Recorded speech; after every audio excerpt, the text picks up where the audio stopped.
The house was silent when Richard Preston pushed open the front door at 2 in the afternoon. He wasn't supposed to be home. The Beijing deal had fallen through that morning. 3 months of negotiations collapsed in a single conference call, and he told his assistant to cancel the rest of his meetings. He just wanted to come home, pour a drink, and figure out how to salvage a partnership that was suddenly on the verge of crumbling. The house felt empty in that particular way wealthy homes do when no one's expecting you. High ceilings that amplified every sound. Marble floors that turned footsteps into announcements. But Richard moved quietly, too tired and frustrated to make noise.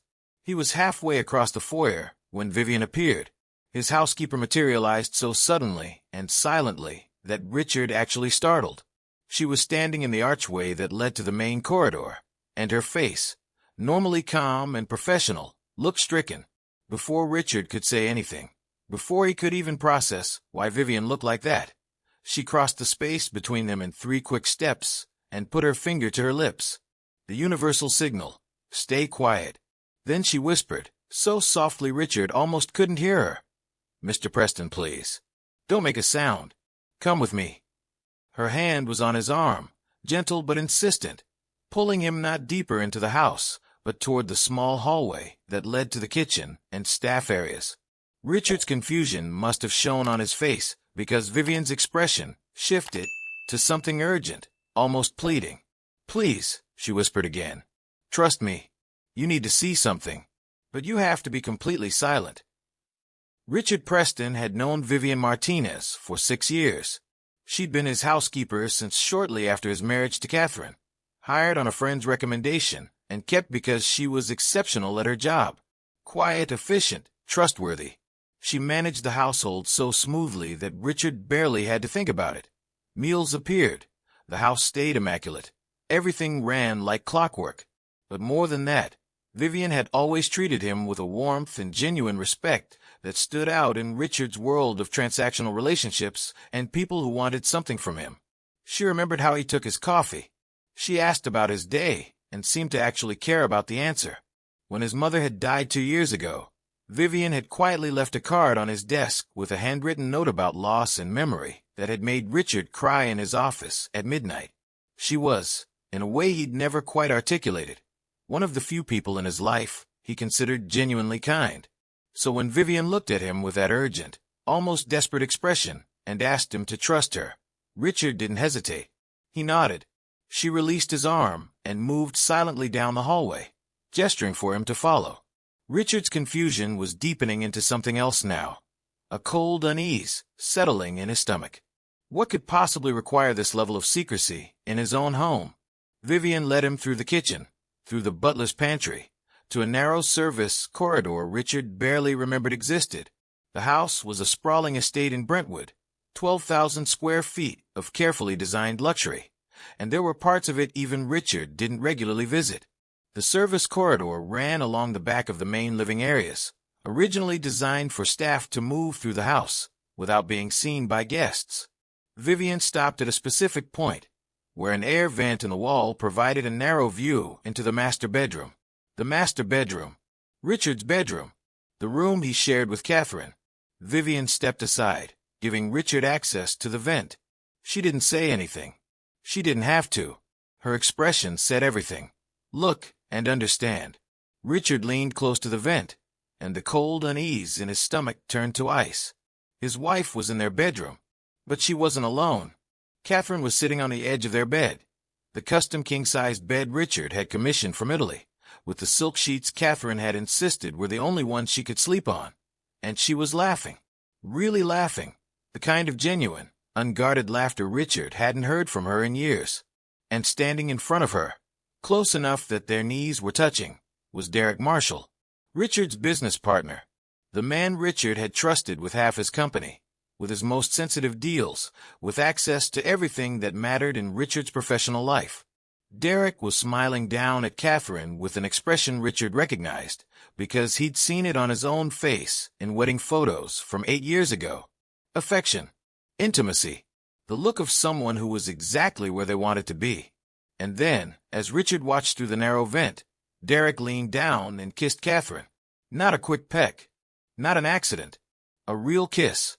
The kind that spoke of familiarity and desire and a relationship that had nothing to do with business partnerships or social pleasantries. Richard's chest felt tight. He couldn't breathe properly. He wanted to look away, but he couldn't. He watched as Catherine pulled Derek down to sit beside her, watched as she curled into him with a comfort that made it clear this wasn't the first time, wasn't even the 100th time. This was routine. This was a relationship. "I can't wait anymore," Catherine was saying, her voice carrying clearly through the vent. "Richard is never going to change. He's married to his work, and I'm just a trophy wife who's supposed to smile and look good at charity events. I'm so tired of it, Derek. I want our life to start soon," Derek said, stroking her hair in a gesture so casual it made Richard's stomach turn. "We've been patient this long. Just a little longer, and then we can be together without hiding." "How much longer?" Catherine's voice had a petulant edge. "We've been planning this for 3 years. 3 years of sneaking around, of pretending I can't stand to be in the same room as you at company events. I'm exhausted. 3 years." Richard felt like he'd been punched. 3 years of lies. 3 years of coming home to a wife who kissed him on the cheek and asked about his day while planning a future with someone else. 3 years of trusting Derek with his business, his strategies, his vulnerabilities, while Derek was sleeping with his wife. "The timing has to be right," Derek said. He sounded patient, like he'd said this before. "We need the company valuation to peak. We need Richard completely dependent on the Beijing expansion, so when we pull the trigger, he can't recover quickly. You file for divorce. Take him for everything California law allows. I restructure the partnership agreement, buy him out at the worst possible moment. He'll be so focused on the personal betrayal, he won't see the professional one coming until it's too late." Catherine laughed. "Poor Richard. He really has no idea, does he? He thinks we're this perfect power couple. He thinks you're his loyal friend. He trusts everyone at face value because he's too naive to imagine anyone would betray him." "That's what makes it so easy," Derek agreed. "He's a brilliant developer, I'll give him that. But he's terrible at reading people. He sees what he wants to see. Loyal wife, trustworthy partner, stable life. Meanwhile, we've been setting this up right under his nose." Richard's hands were clenched so tight his nails were cutting into his palms. He could feel Vivian standing behind him, could sense her presence, but he couldn't look away from the scene in front of him. His wife and his business partner, discussing his destruction like it was a business transaction, laughing about his trust like it was a weakness to be exploited. "What about Vivian?" Catherine asked suddenly. "She's always around, always watching. Do you think she suspects anything?" Derek shrugged. "She's the housekeeper. What's she going to do? Even if she noticed something, who would she tell? Richard would never believe her over you. And she needs this job. She's supporting her elderly father, right? She's not going to risk her income over suspicions she can't prove." "I suppose you're right," Catherine said. "She's basically furniture anyway. I don't think Richard even notices she exists beyond making sure the house runs smoothly." That statement, casual, dismissive, cruel, hit Richard almost as hard as the revelation of the affair itself, because it was so fundamentally wrong. Richard did notice Vivian. He appreciated her. He'd given her raises every year, had made sure she had good health insurance, had even helped her father get into a better assisted living facility last year when Vivian had been struggling with the costs. The idea that Catherine thought Vivian was furniture, that Derek thought her observations didn't matter because of her job title, made Richard furious in a way that cut through the shock and pain. "When are we doing this?" Catherine asked. "I want a timeline. I want to know when I can stop pretending." "After Beijing closes," Derek said. "Richard's betting everything on that expansion. Once it's finalized and the valuation spikes, that's when you file. We've already got the divorce attorney on retainer. She'll go for maximum community property, alimony, everything. And I'll simultaneously trigger the buyout clause in our partnership agreement, the one Richard signed 5 years ago when he was too distracted with wedding planning to read the fine print." Catherine kissed him again. "You're brilliant. We're going to be so happy together. And so rich. Richer than we already are," Derek corrected. "That's the beautiful part. We're not just taking Richard down. We're taking everything he's built and making it ours. They started kissing more seriously then, and Richard finally pulled back from the vent. He couldn't watch anymore. He felt sick, betrayed, furious, lost, every emotion hitting him at once until he couldn't tell which one was dominant. He turned to look at Vivian, who was watching him with an expression of profound sympathy and concern. "How long have you known?" Richard whispered. Vivian's eyes filled with tears. "I've suspected for almost 3 years, Mr. Preston, but I didn't have proof. Just small things. Times I'd come to work and the house felt wrong. Conversations I'd overhear that stopped when I entered a room. The way Mrs. Preston looked at Mr. Marshall at company events when she thought no one was watching." She took a shaky breath. "I heard them today. Heard them planning in detail. I was going to tell you tonight, when you got home from Beijing. But then you came home early, and I realized you needed to see this yourself. You needed to hear it from them. Because if I just told you, if I just said your wife was having an affair, I didn't think you'd believe me." She was right. Richard knew she was right. If Vivian had come to him with accusations, with suspicions, Richard would have defended Catherine, would have told Vivian she was mistaken, would have trusted his wife's denials over his housekeeper's concerns. Because that's who Richard was, someone who trusted the people he loved, who believed in loyalty and partnership, and the fundamental decency of the people closest to him. And that trust had been weaponized against him. "I'm so sorry, Mr. Preston," Vivian whispered. "I know I can't even imagine what you're feeling right now. But you needed to know. You needed to see what they were planning before they could execute it." Richard nodded. His throat was too tight to speak. His mind was racing, trying to process everything he'd just heard, trying to figure out what to do next. The Beijing deal had fallen through. That was actually good news now, in a horrifying way. It meant the timing Catherine and Derek had been waiting for wouldn't happen. It meant their plan was disrupted. But Richard had no idea what his next move should be. Confront them now. Wait. Gather more evidence. Evidence. That's what he needed. Proof. Documentation. Because if he was going to dismantle his marriage and his business partnership, and he was, there was no question about that now. He needed to do it right. He needed to make sure Catherine couldn't take everything in the divorce. He needed to make sure Derek couldn't exploit whatever clause he'd hidden in their partnership agreement. Richard looked at Vivian. "Do you have your phone?"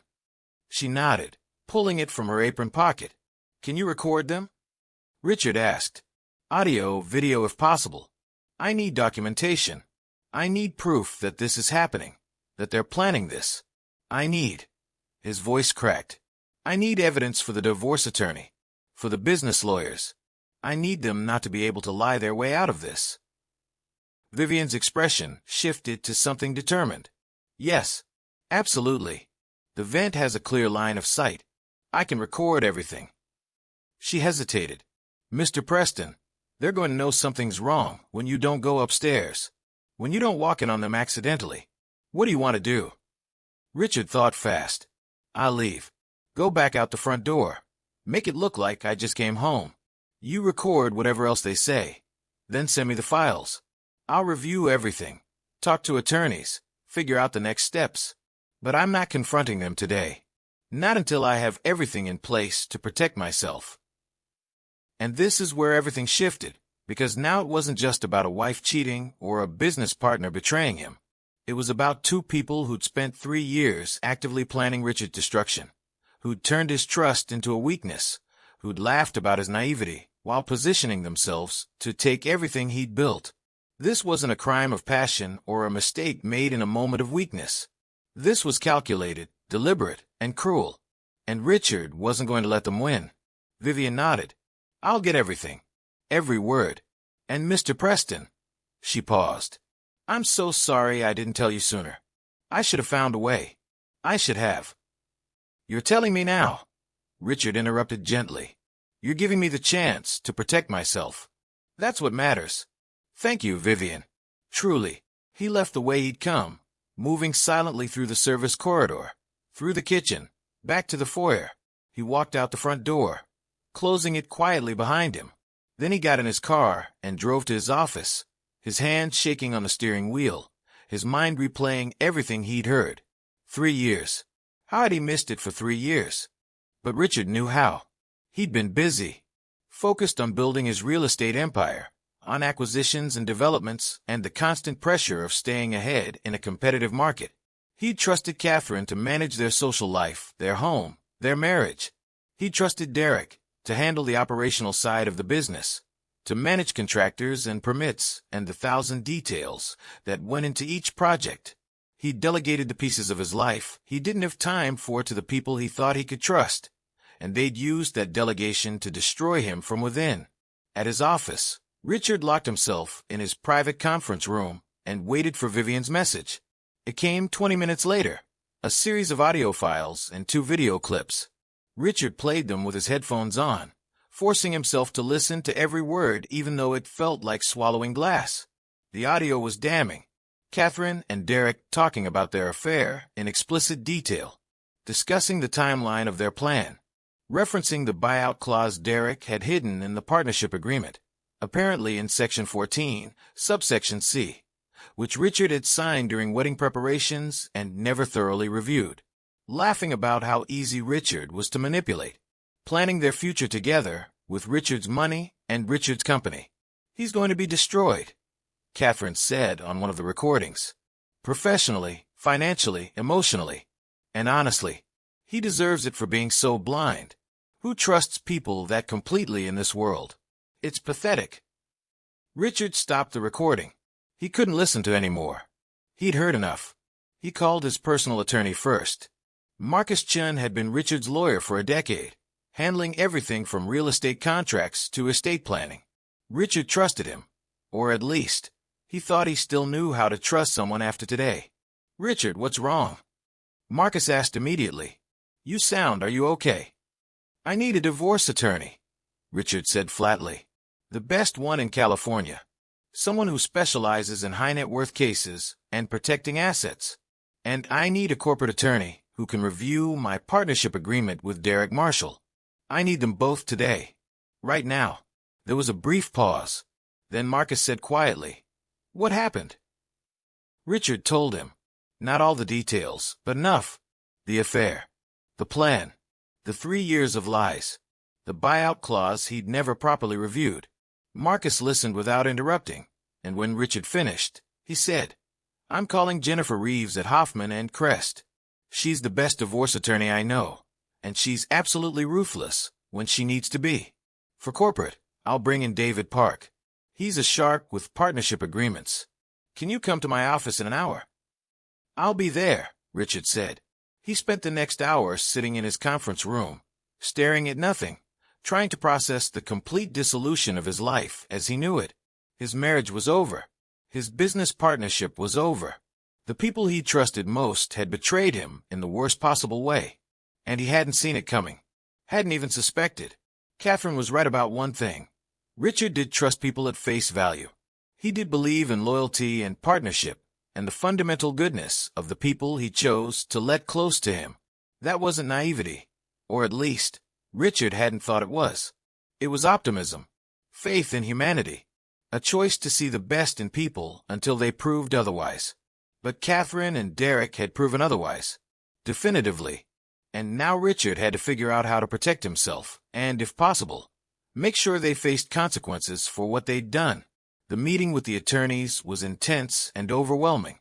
Jennifer Reeves was exactly what Marcus had promised, sharp, ruthless, and absolutely certain that Richard could protect his assets if they moved quickly and strategically. "California is a community property state," she explained.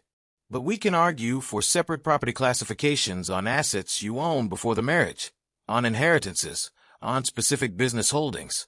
More importantly, if we can prove adultery and financial planning to defraud you, we can impact spousal support.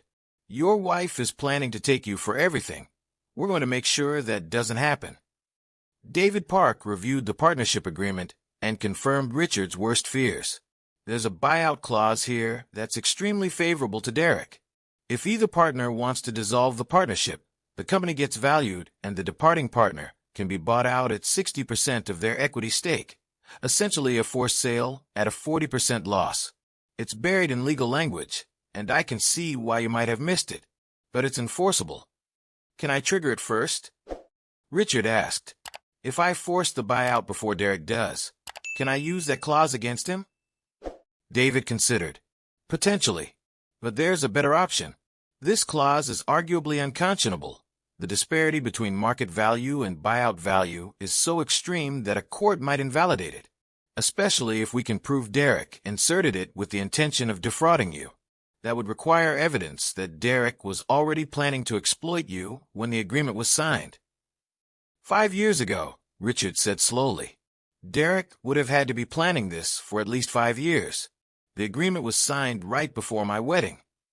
Or, Jennifer interjected, Derek saw an opportunity when you were distracted with wedding planning and inserted favorable terms knowing he might need them eventually.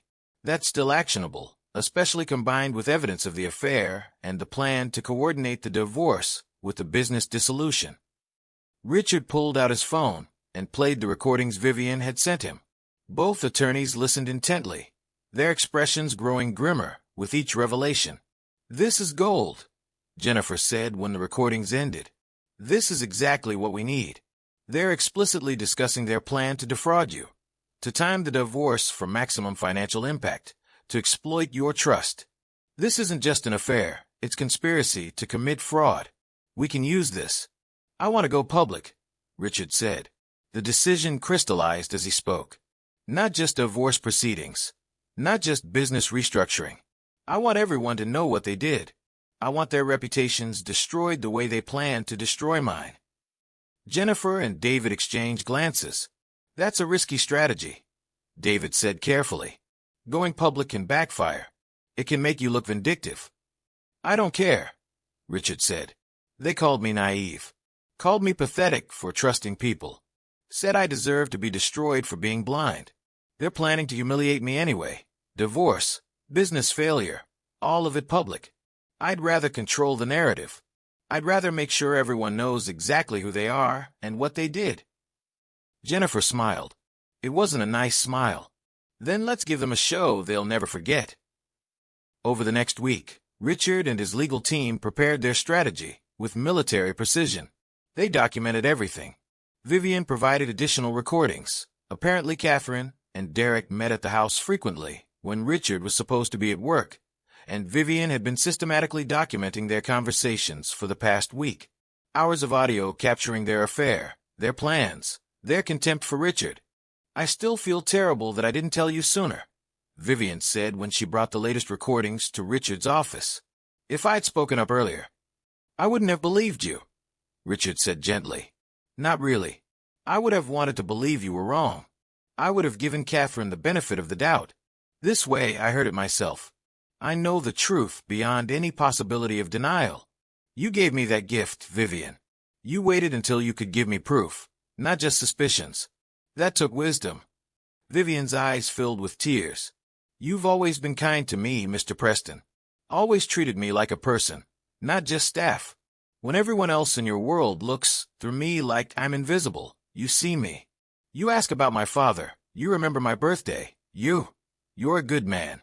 And watching them plan to destroy you, listening to them laugh about your trust, it made me furious. They don't deserve you. They don't deserve any of this. Richard felt his own throat tighten.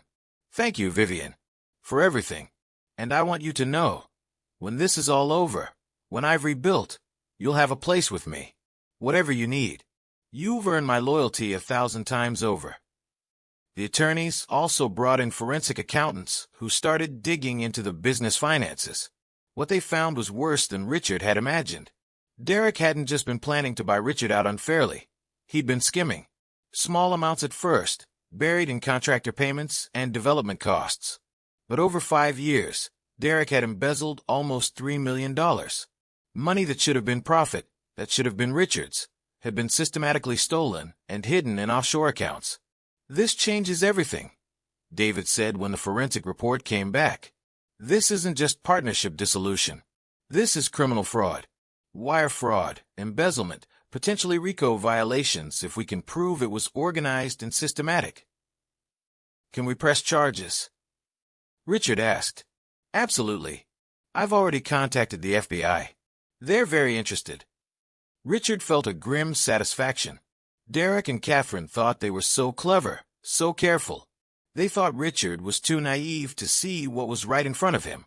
But they'd underestimated the power of documentation, of forensic accounting, of one loyal employee who'd been paying attention when everyone else assumed she didn't matter. The confrontation was planned for a Friday evening. Richard told Catherine he had a special dinner planned, somewhere they could talk about their marriage. Catherine had seemed surprised but pleased. Apparently she thought Richard was finally going to prioritize their relationship. She had no idea what was actually coming. Richard rented a private room at the city's most exclusive restaurant, the kind of place where celebrities and power players held important meetings, where privacy was guaranteed but the location itself sent a message about status and influence. He invited Derek too, claiming he wanted to discuss the Beijing deal's failure and potential next steps.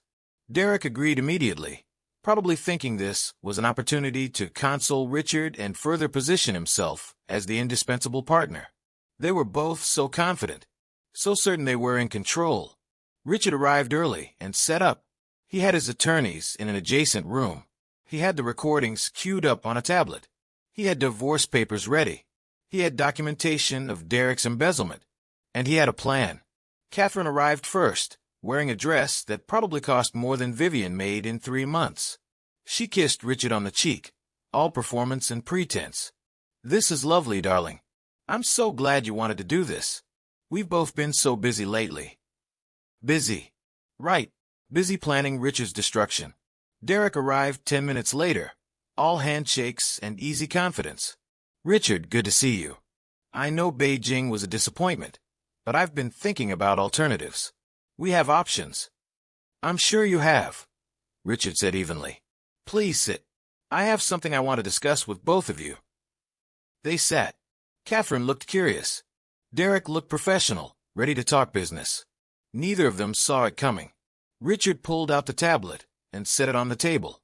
"Before we talk about the future," he said quietly, "I think we should address the present. Specifically, what's really been going on while I've been too naive and pathetic to notice." He pressed play.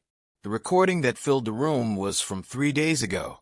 Catherine and Derek in the master bedroom, discussing their timeline, laughing about Richard's trust, planning the divorce and buyout.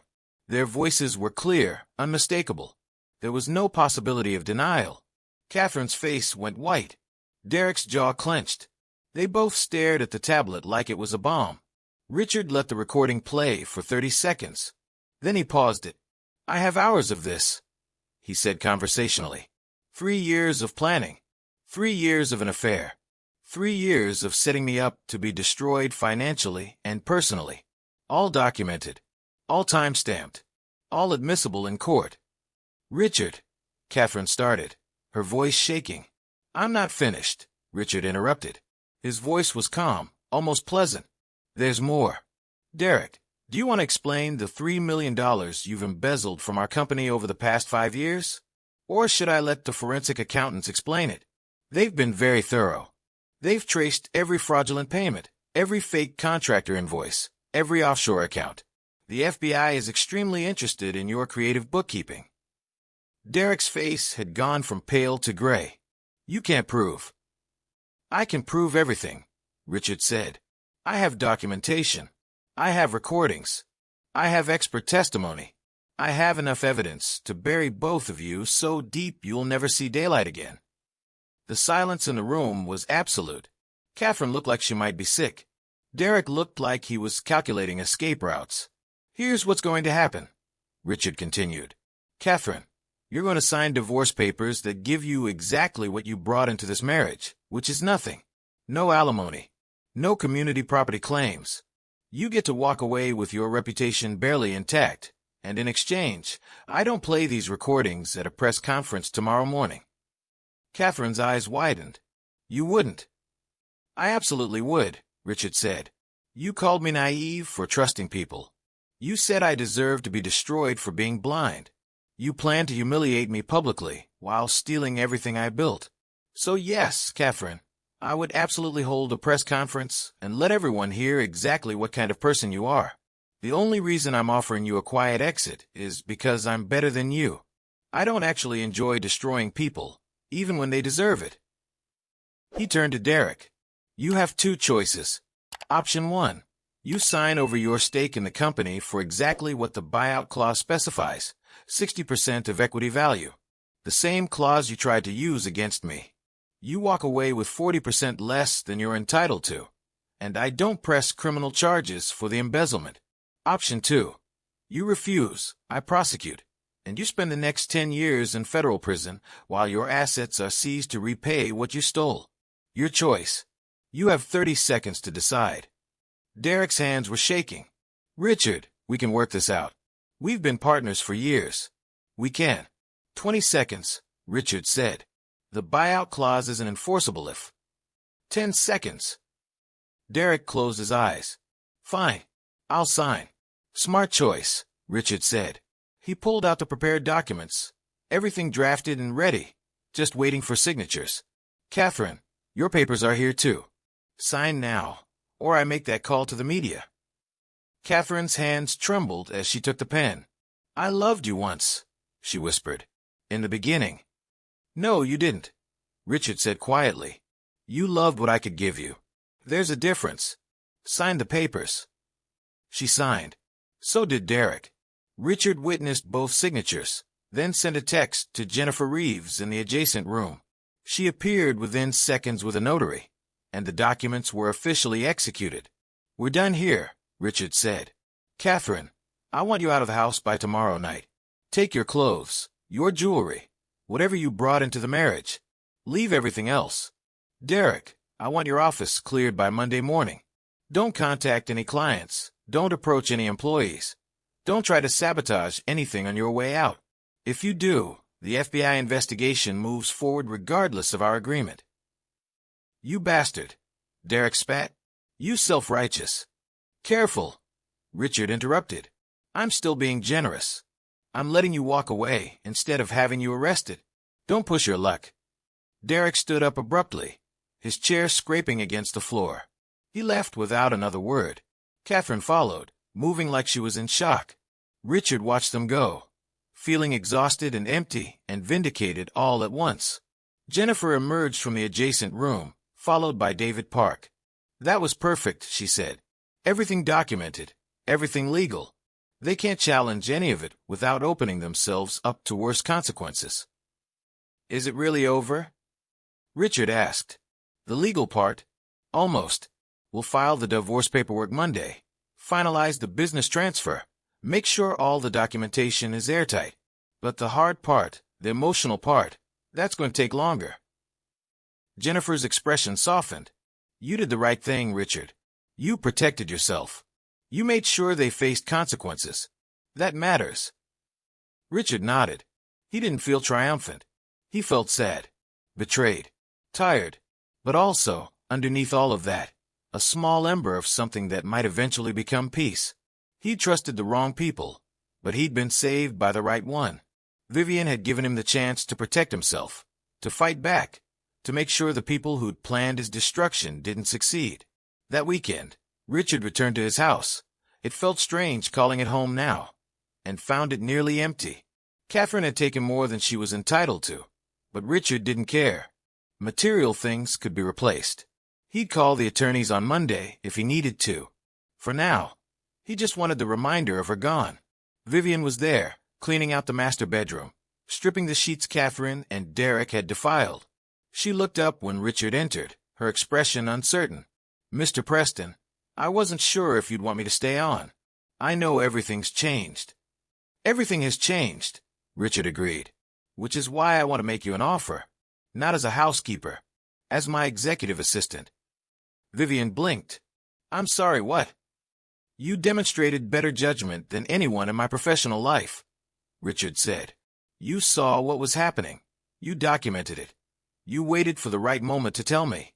You protected me when people I thought I could trust were actively planning my destruction. That's the kind of judgment I need in my business. That's the kind of loyalty I want to reward. Mr. Preston, I don't have the education. I don't have experience in. You have integrity, Richard interrupted. You have intelligence. You have the ability to see what's really happening instead of what people want you to see. The rest we can train. If you're interested, the job is yours. Substantial salary increase, benefits, opportunities for advancement. You'd be working directly with me, helping me rebuild the company without Derek, helping me figure out who I can actually trust. Vivian's eyes filled with tears. I don't know what to say. Say yes, Richard suggested gently. Yes, Vivian said, laughing and crying at the same time. Yes, absolutely. Thank you, Mr. Preston. You have no idea what this means to me, to my father. You saved me from losing everything, Richard said. This is the least I can do. And Vivian, call me Richard. If we're going to work together, we're going to do it as partners, as people who trust each other. No more formal distance. The divorce was finalized 6 weeks later. Catherine tried to fight it, tried to claim she'd signed under duress, but the recordings made her case impossible. She walked away with nothing except what she'd brought into the marriage and her freedom from criminal prosecution. Richard heard through mutual friends that she'd left Los Angeles, moved back east somewhere, was living quietly and avoiding anyone who might ask questions about her failed marriage to a millionaire. Derek's situation was worse. The buyout went through, and Richard took full control of the company. But then Derek made a mistake. He contacted one of their major clients, tried to badmouth Richard, tried to poison the relationship. Richard had warned him not to do exactly that. So Richard made a call to the FBI, and the investigation that had been suspended moved forward. Derek was arrested 3 months later on charges of wire fraud and embezzlement. The trial was scheduled for the following year. Richard didn't feel good about it. He didn't celebrate Derek's arrest, but he didn't feel guilty either. Derek had made his choices. He'd stolen, lied, betrayed. Consequences were appropriate. The company restructured. Richard brought in new partners, carefully vetted this time, with ironclad agreements reviewed by multiple attorneys. He promoted from within, elevated people who'd been loyal and competent but overlooked, and he hired Vivian as his executive assistant, a role she grew into with surprising grace. She was organized, intuitive, and absolutely trustworthy. She reminded Richard of why he'd built the company in the first place, to create something good, something that mattered, something that helped people build homes and lives and futures. 6 months after the divorce, Richard sat in his new office. He'd moved the company headquarters, wanted a fresh start, and reviewed the quarterly reports. The company was thriving. Without Derek's embezzlement, profits were up. Without Catherine's social obligations and expensive tastes, Richard's personal finances were healthier than they'd been in years. He was building something real again, something clean, something he could be proud of. Vivian knocked on his door. Richard, you have a call from the Claire Foundation. They want to discuss your donation for their scholarship program. Richard smiled. He'd started making substantial charitable donations since the divorce, scholarships for students from working-class backgrounds, programs for elderly care, funding for financial literacy education. Money that would have gone to maintaining Catherine's lifestyle was now going to people who needed it, who would use it to build better lives. Put them through, Richard said. Vivian hesitated. Before I do, I wanted to thank you, again, for everything you've done for me, for my father, for giving me this opportunity. I know I say it too much, but you don't say it too much, Richard interrupted gently. And I'm the one who should be thanking you. You saved my life, Vivian. You saw what was happening and you spoke up, even though it was risky, even though you had no guarantee I'd believe you. That took courage. That took integrity. I'm lucky to have you as a partner. Vivian smiled, that warm, genuine smile that had always made Richard feel like he mattered as a person, not just as a wealthy employer. We're lucky to have each other, she said. Now let me put that call through before they think you're avoiding them. As Vivian left, Richard thought about the question he'd been asked by his therapist. Yes, he was seeing a therapist now, working through the betrayal and rebuilding his ability to trust. The therapist had asked, "What did you learn from this experience?" Richard had thought about it for a long time before answering.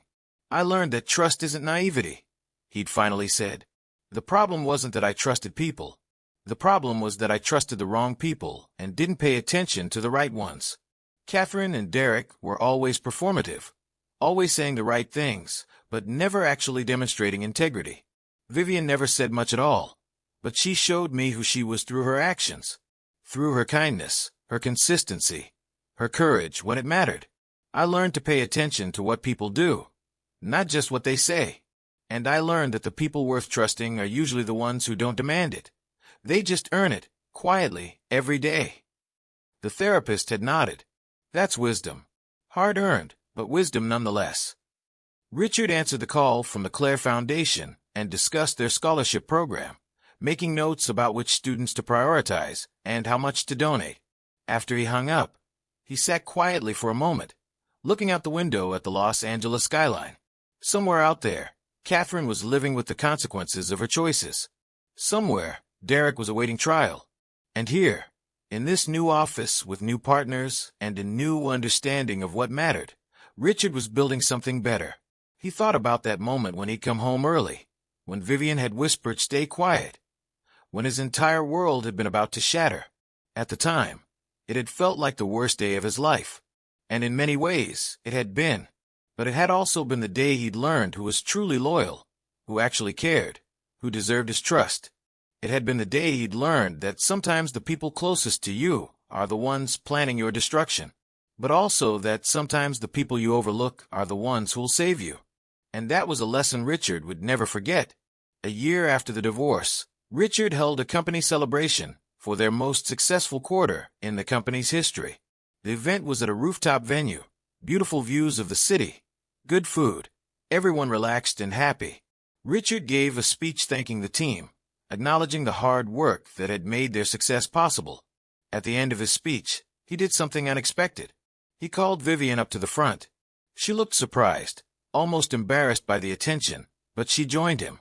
"Most of you know Vivian as my executive assistant," Richard said. "But what you might not know is that Vivian is the reason this company still exists. A little over a year ago, when I was about to make catastrophic mistakes that would have destroyed everything we'd built, Vivian had the courage to tell me the truth. She risked her job, her security, everything, to make sure I knew what was really happening. She demonstrated the kind of integrity and loyalty that's rare in this world. And she reminded me that the people who matter most aren't always the ones with the biggest titles or the most impressive credentials. They're the ones who show up, who pay attention, who speak up when it matters, who do the right thing even when it's difficult." He turned to Vivian. "Thank you. For everything. For your courage, your integrity, and your friendship. This company exists because you cared enough to tell me the truth. I'll never forget that." The room erupted in applause. Vivian was crying, but she was smiling too. Richard handed her an envelope, a bonus that would let her move her father to an even better facility, would give her the security she deserved, would demonstrate how much her loyalty meant. Later, as the party was winding down, Vivian found Richard on the rooftop terrace, looking out at the city lights. "You didn't have to do that," she said quietly. "The speech, the bonus." "Yes, I did," Richard said, "because it was true, and because I want everyone here to understand what actually matters. Not performance or saying the right things, but showing up, being honest, having the courage to do what's right." "You're a good man, Richard," Vivian said. "Better than they deserved, better than they understood." "I'm a man who learned an expensive lesson," Richard said, "but it was worth it, because now I know, now I understand. And I'm building something real, with people I can actually trust. That's worth more than any amount of money." They stood there quietly for a moment, looking out at the city. Two people who'd started as employer and employee, who'd become allies in a moment of crisis, who'd built a partnership based on mutual respect and genuine trust. The kind of partnership Richard had thought he had with Derek, but had never actually existed. The kind of relationship that was earned through actions, not words. Richard thought about Catherine's voice on those recordings, calling him naive and pathetic for trusting people. But she'd been wrong. Trust wasn't the weakness. Trusting the wrong people was the weakness. And Richard had learned to tell the difference.